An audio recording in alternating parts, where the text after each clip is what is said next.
Investing is a very serious business. You are investing your hard-earned money in a company. You are giving your money to the market to increase the returns that it would generate. And to do that, you cannot do that blindly. You cannot give your money into the market blindly. For that, you will need to understand the ratios, the fundamentals of the company, the efficiency of the company, where you have to buy when you buy a stock, and so many other things. So to do that, you'll have to understand the fundamental numbers of the company to gauge what is the condition of the company as of today and where you can buy into the company. So to do that, I have created this video. In this video, I'm going to analyze Aditya Birla Capital Limited, ABCL, and after that we will look at the core ratios and also compare Aditya Birla with its peer group companies. So let's begin our video analysis.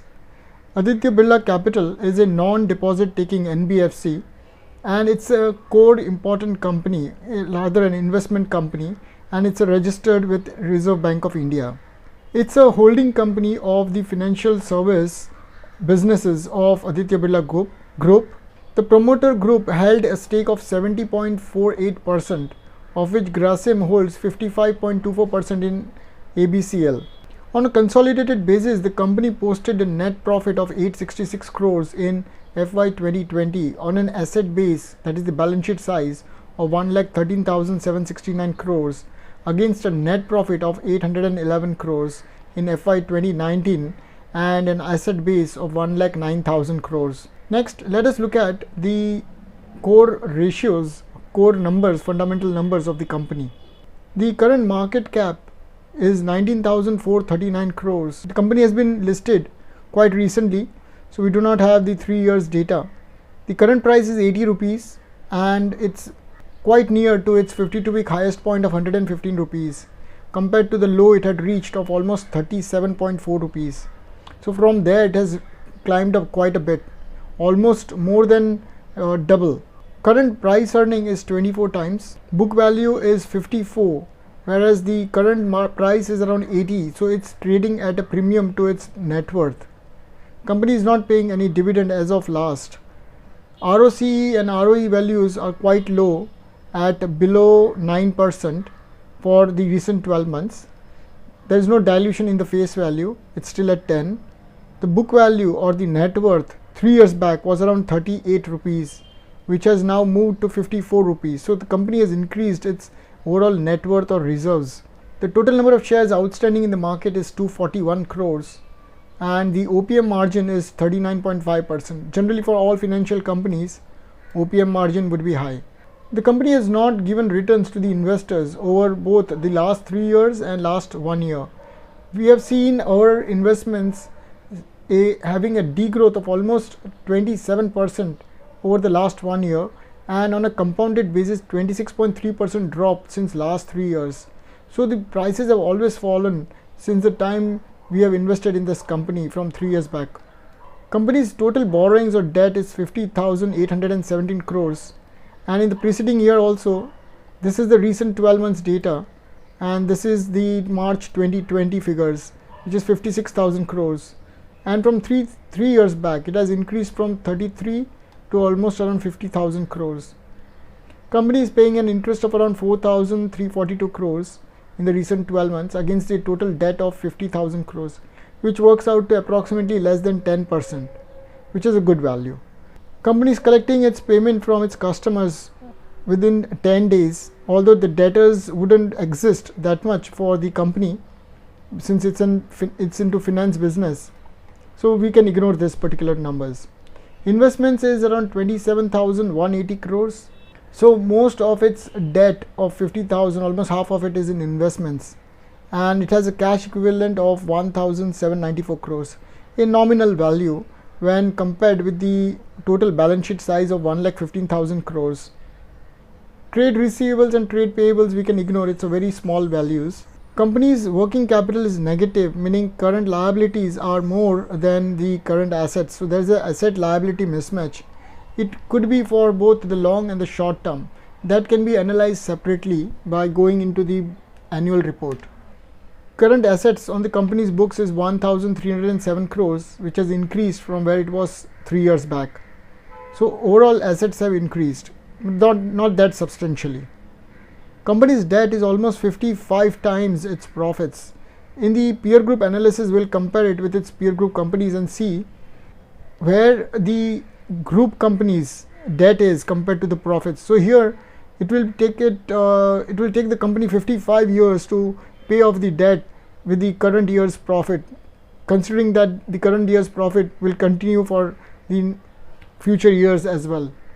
The current price of each share is around 1 times its revenue generated per share. So this is a good valuation metric right now. We'll not look at the cash flow from operations of the last 5 years. It's negative. Generally, all financial companies would have a negative free cash flows as well as cash flow from operations. But compared to the profits of the last 5 years, total generated is 3,592 crores, which is a very small profit looking at the balance sheet size of 1,15,000 crores. So we want at least on the total balance sheet size 5 to 6%, which would then work out to around, say 10% would be approximately 11,551 crores. Around 10% would be that. So here the value is quite low compared to the total balance sheet size. But generally financial companies would have a very high balance sheet size because they have a high borrowings, and on that their profit margins would be less. Let us analyze the price movement from 5 years back, that is September 17th, 2017. From there on, the price had started at 237 rupees and currently it is at 80 rupees. So quite a substantial fall, and we can see that it was always in a downtrend throughout these years.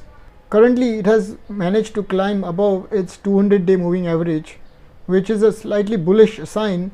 But earlier also, when it had tried twice here as well as here, you can see that again it had reverted back downwards. So we cannot take a risk of buying at the high. Only when we see past data showing a correct trend of moving upwards, then only we can consider this as a bullish sign. Otherwise this is not a correct time to buy into this company. The current price to earning is 22 rupees, and the median price earning of these last 3 years is somewhere around 25 times. So we are getting it below its average price earning of 25 times, June 2019 onwards.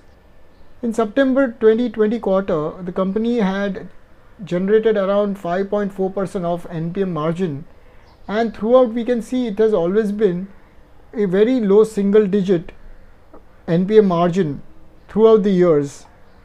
You can see that 8% and very low throughout the years. But the overall revenue has been increasing throughout these quarters. So that's a good sign, but it works on a very small NPM margin. Let us look at the negative points. The company is reporting repeated profits but is not paying out dividend throughout these years. The company would have a low interest coverage ratio because it's a finance company, so that is understandable, but should not be below 1.2 times, which we will check out in the peer group analysis. The company has a low return on equity of 8.6%, which we saw earlier also for the last 3 years, which is a low value. But for all financial companies, ROE, ROCs would be less, except for good banks and NBFCs. So in the peer group analysis, I am comparing Aditya Birla Capital with Bajaj Finserv and Shriram Transport. All of these are under NBFC category. The current market price of Aditya Birla is 80 rupees, Bajaj Finserv is quoting at around 8,800 per share, and Shriram Transport at 1,051 rupees. The stock is down around 30% from its 52-week highest point, whereas Bajaj Finserv is just down by around 14% and Shriram Transport down by around 21%. Results for all of these companies quarter-wise is up to date till September and annually up till March 2020. Aditya Birla's revenue over its previous quarter has increased by around 16%, that is from September to September, that is September 2020 to September 2019. In this current quarter of September 2020, 4,500 crores of revenue generated. Bajaj Finserv has generated around 15,000 crores, which is a 5% higher than its previous year's quarter. Even Shriram Transport has generated higher revenue of by around 4.6%. Aditya Birla has seen around 3% gain in its profits from 255 crores to 264, whereas Bajaj Finserv and Shriram both have seen a substantial portion of degrowth in terms of NPM margin by around 19% for Bajaj Finserv. That is, their overall profits have decreased from 1200 to 986 crores, and Shriram Transport has also seen around 100 crores less from its previous year quarter. If we look at the annual sales for the whole year compared with the recent 12 months, that has increased by around 1000 crores for Aditya Birla, whereas profits, if we see, is quite flat at around 872 to 811 crores. Bajaj Finserv has generated around 57,000 crores. So this is quite a big company compared to Aditya Birla in terms of revenue generation. The revenue in the March 2020 was 54,000. So a slight 3,000 crores of additional sales in the recent 12 months. And if you look at the profit wise, from 5,900 to 6,000, a marginal increase in profits also. Shriram Transport has seen its profits drop from 2,500 in March 20 to around 2,114 in the recent 12 months, compared to around 16,500 crores of annual sales, which is almost nearing Aditya Birla's total revenue generation capacity. We'll ignore the cash flow from operations because it should be mostly negative for all of these financial companies, but we see in Aditya Birla it has generated a positive free cash flows, so this needs to be investigated while looking at the cash flow statement. Whereas Bajaj Finserv has seen an outflow of around 23,000 crores from its business operations, and Shriram around 3,100 crores. Price earning is quoting at around 24 times. This is its last 3 years average, and the current PE is at around 23. So very much nearing to its average price earning. So it's still reasonable to buy into this company. Bajaj Finserv is also trading at around 23 and slightly below its last 3 and 5 years average of around 28 and 21 times. Shriram is also quoting near its 5 and 3 years average of around 12. Price to OCF will ignore for time being. Price to book wise, Bajaj Finserv is quoting most expensive at around 4 times its net worth or book value. If you don't understand many of these ratios, you can refer to my older videos where I've explained it in much higher detail. The current Aditya Birla's current price to book is around 1.4, which is quite reasonable. My criteria is that it should be bought below 2.5 times. Even Shriram Transport is trading at below around 1.4 times. So both at good valuations, Shriram and Aditya Birla. That does not mean that it's a good company. It's just that valuation wise it's cheap. Last 5 years profit growth for Aditya is 21 and 8% in the last 3 years, whereas sales have been, or revenue have been growing at around 44 and 41%. Yet the company's prices have been falling. So then it needs to be investigated why this is happening. Why the company's revenues are growing, profits are growing, yet the price is falling down. So that needs to be seen, whether was it overvalued at the time of IPO, or what is the efficiency in terms of return on equity, return on capital employed, and so on. So that also matters a lot in how the price moves for the company's stock.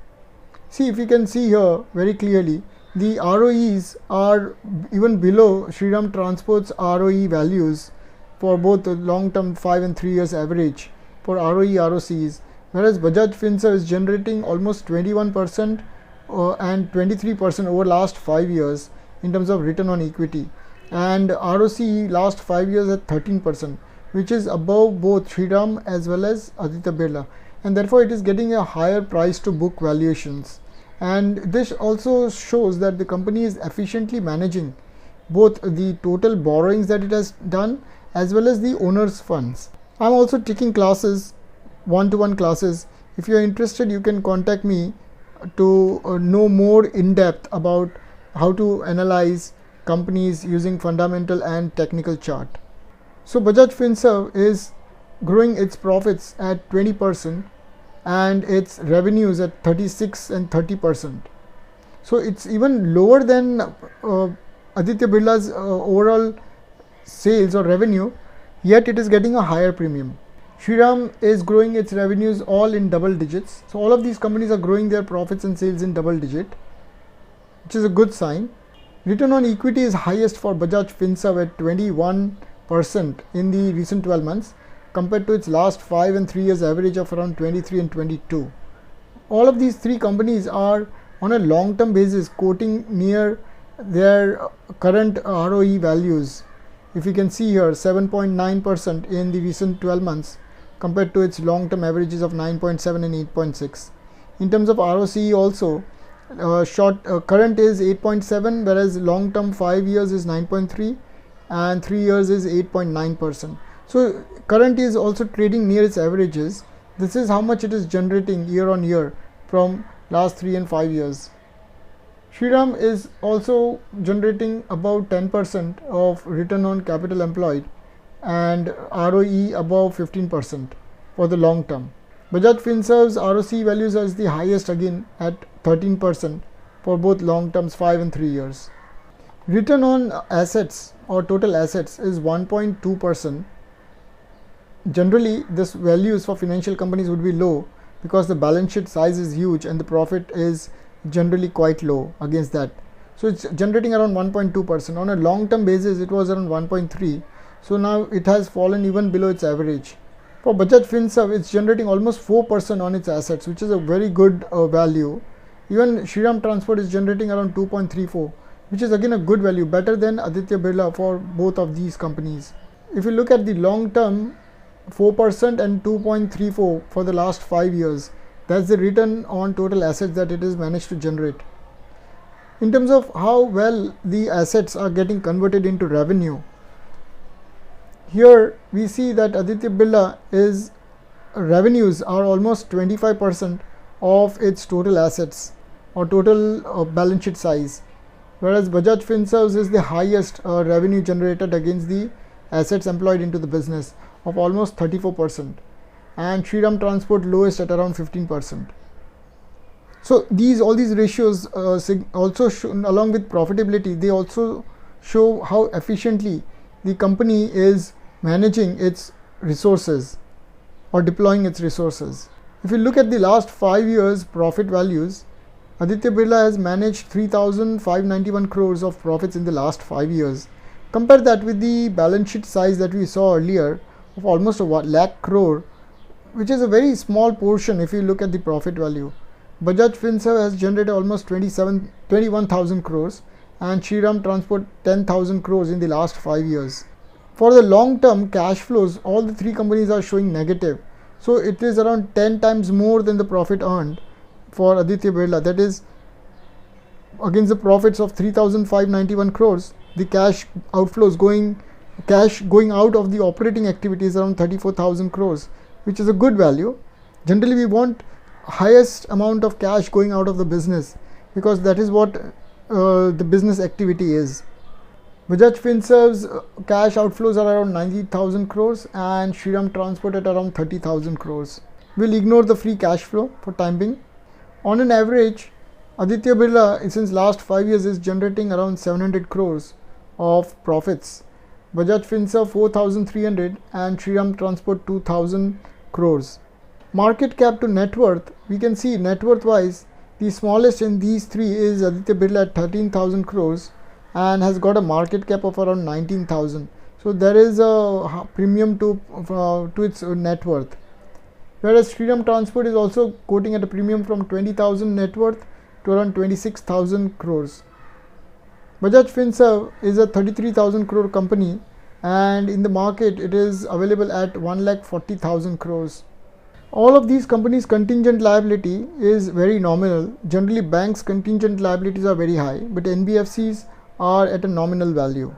Debt to equity wise, all three companies' debt is at reasonable level at less than 5 times for an NBFC, 3.8 times for Aditya Birla, 3.6 for Bajaj Finserv and 4.7 for Shriram Transport. So the higher the debt to equity, the more interest it has to pay. But when we look at the interest coverage Although Shriram's debt to equity is higher than Aditya Birla, yet it has a better coverage of around 1.3, better than Aditya Birla's interest coverage. The highest and the best interest coverage is of Bajaj Finserv at 1.8, and that is why also it will get a higher premium in the market in terms of price quotation. Promoter holding is 70% in Aditya Birla, 60% in Bajaj Finserv, and Shriram Transport promoters are holding on a very small portion of 26%. There is no pledge by any of these promoters. We can ignore the debtors to sales ratio as well as collection days because it will not matter in the finance company. NPM margin for both Bajaj Finserv and Shriram Transport is above 10%. So when we want to invest in a company, why would we invest in Aditya Birla? Instead, Bajaj Finserv and Shriram Transport both are giving a good fundamental numbers. Better to shift the money there than to be stuck in Aditya Birla. And this is how you understand the overall characteristics of a company, by looking at its fundamental numbers. And this is very important to look when you invest your money. So this concludes my brief analysis of Aditya Birla Capital with its peer group companies Bajaj Finserv and Shriram Transport. So if you liked watching this video, do subscribe if you have not and share it with your friends. Thank you very much for watching this video.